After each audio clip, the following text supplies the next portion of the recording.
মুহাব্বত শুধু আল্লাহর জন্য হবে, দুনিয়ার কোনো স্বার্থ নয়। দুনিয়ার স্বার্থে যদি আপনি কাউকে ভালোবাসেন, আপনি তার কাছ থেকে কষ্ট পাবেন। আমার কথাটা ভালো করে শোনেন, দুনিয়ার স্বার্থে যদি কাউকে ভালোবাসেন, আপনি তার কাছ থেকে কষ্ট পাবেন।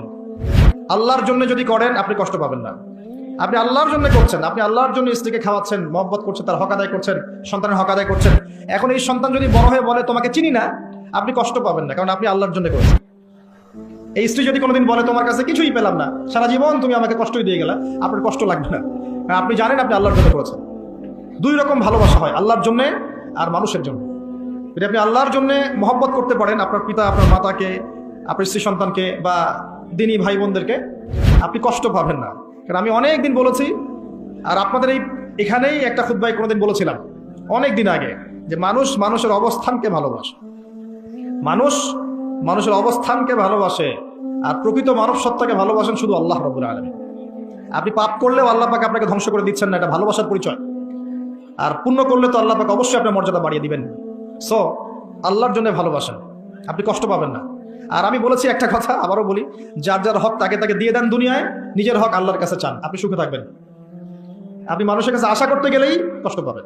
কেন সে এমন করলো, কেন আমাকে বুঝলো না, কেন সে আমার সাথে খারাপ আচরণ করলো, আমি তার জন্য এত করলাম, সে কেন আমাকে মূল্যায়ন করলো না।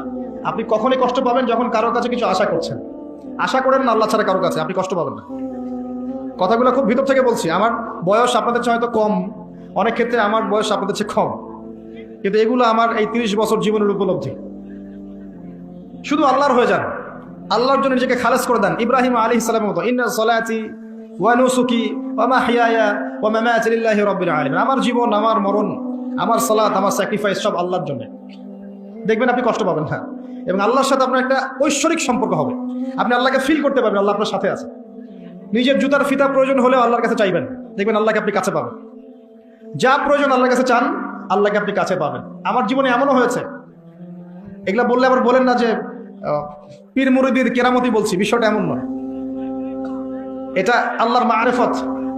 এমনও হয়েছে যে মনে মনে চিন্তা করেছি যে এটা হলে ভালো হতো, যদি এমন হতো ভালো হতো। আমি দোয়া করিনি এখনো, খালি মনে মনে চিন্তা করেছি যে এটা হলে ভালো হতো হয়তোবা।